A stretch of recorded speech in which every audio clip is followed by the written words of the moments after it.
あなた、王冠、落としました？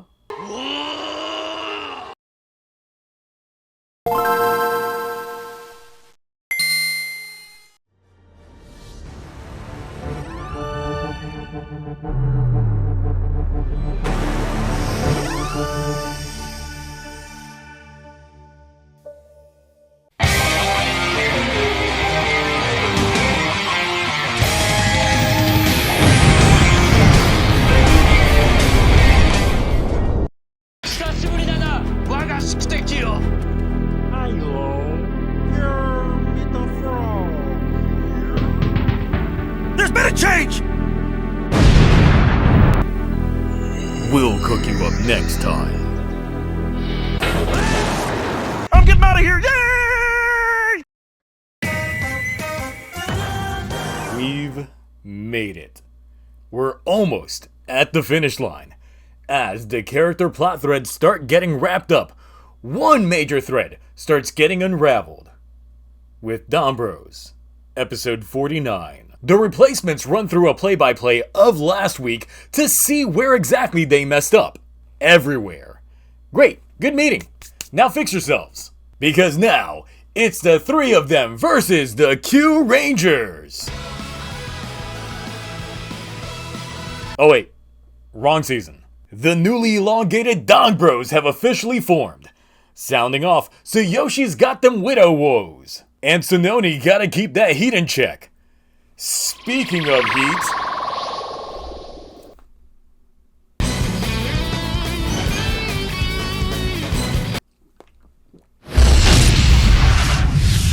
Why they out here looking like humanoid M&Ms? To train and work on that team synergy. Too bad you forgot the show that you're on because in comes the distractions. Haruka's getting that manga serialized, so you know Sonaza's gotta be her hype man. Tsuyoshi's gotta move out and away from here. Tsubasa can just feel the bad vibe from him and chases him down, while Tsunoni wants to vibe down from Tsubasa. And Shinichi just wants to write haiku, leaving us with two Dons and a big brain. Enough numbers for the replacements to try and take on. What they don't realize is that a season's worth of edging has gotten these three jacked. Getting all in on themselves, they gotta bust out them blindfolds.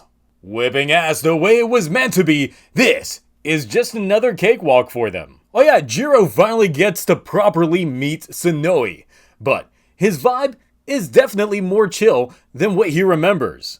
Taro even has a talk with Jiro, realizing that everything, including Rumi's ballin' cooking, was probably the result of him just throwing down in the kitchen. Jiro's chilled exterior thinks he can now properly throw down with Taro, however, but not before Tsunoi gets his time in as well.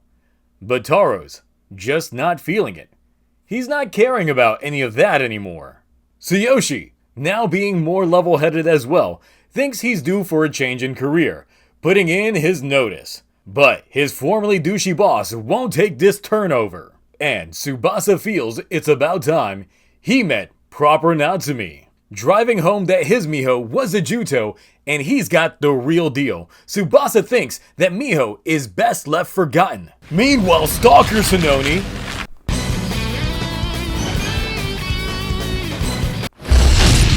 stays simping about Tsubasa's actions from the background. But when the Popo show up for Tsubasa, Natsumi rejects going on the run, leaving, and having Tsunoni stay by his side. Didn't I call this last week? All this while Natsumi wants to spend more time with Tsuyoshi. Didn't I call this as well? He's trying to forget about Miho and the idiocy of the dream that he had. The thing is, Natsumi had the same dream as well. They're really doing this, huh? Huh? Amazing. Amazing. Speaking of amazing, my future collab and the king is here. Minoru returns, chilled out, but not if the replacements have anything to do about it. Giving the king back his crown and turning him into the King Oger Hitotsuki. Not summoning the DonBros, but instead throwing hands with those who made him this way. Beating their ass into submission so they, in turn, summon the DonBros. But I don't even know who y'all are, asked Taro. Yeah, there's something off with him this episode, but no matter, it's time for the best scene in this episode! Teaming up with the replacements, Minoru got that split going, making things seem a bit fairer, but these guys still fumbling the fight, all to the view of two mysterious onlookers. Once again, Taro's got a flex on them, since he doesn't even need to go gold on to take on Minoru. Not when the Asshole game hasn't even fully spread open yet, showcasing off a brand new finisher. Minoru gonna be okay though? Nah, bruh, nah. I'm super gluing that back onto your head. Back at the cafe, it's time to celebrate Taro's birthday. Or not. Kaito might just be wrong. Or Taro forgot. But otherwise, they got gifts on hands. Pillows for them sheets, and sticks for them eats. So now that we're at the end, has Taro figured out happiness yet? Maybe. Maybe it's actually the friends that he made along the way. Well, you can ask the coroner on that one because everyone celebrates his death. Oh, you wait. Yeah, no one gave Tsubasa the memo. Rating time!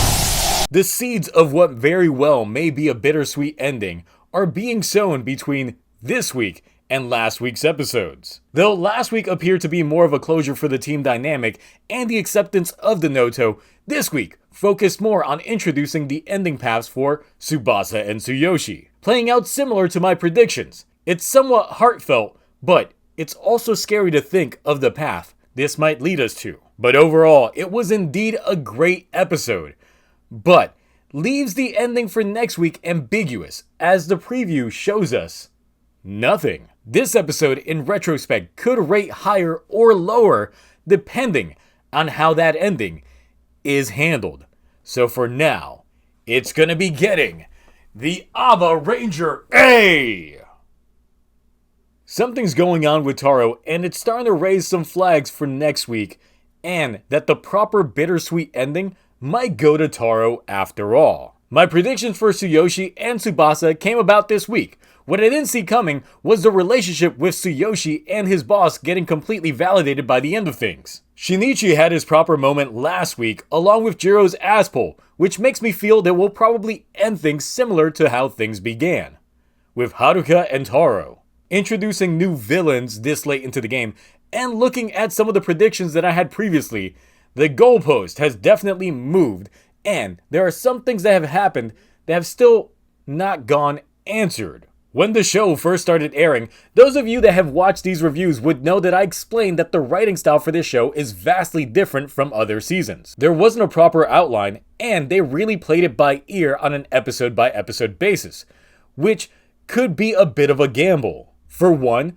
we've learned over the last couple of days that originally, the main cast of the Noto were planned to be killed off midway through the season, but that changed after Sonoi's actors sat down and chatted with Inoue. And even going into this ending, Taro's actor kinda gave Inoue some ideas on how he wanted things to be a bit more celebratory at the end. It goes to show that this is one of the few times that the cast has played an integral role in the creative process for the show, and worked to Inoue's strength as a writer. However, that's not to say that I can't be objective on the matter as well, because unlike some of the folks who love to hate the show without actually watching it, I can find faults in it that could or could not go answered by next week and might never get answered. So, in light of the finale, I'm going to point out a few things that still need some proper answers. Natsumi's Juto Miho.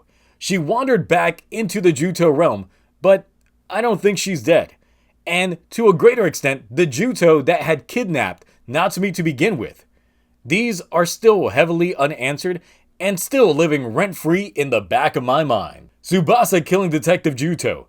Since he did in fact kill him with Murasame, he's dead. And I don't think he's come to realize that. Now, my current headcanon is that the current bounty on his head is actually for this murder, but it has not formally been addressed yet. Haruka's boyfriend and his mom. We know that she's a Juto as well, but we have yet to see any more of the return of this character and what was another plot point that seems to have gotten brushed aside. Notice how everything I'm mentioning seems to be doing with the Juto?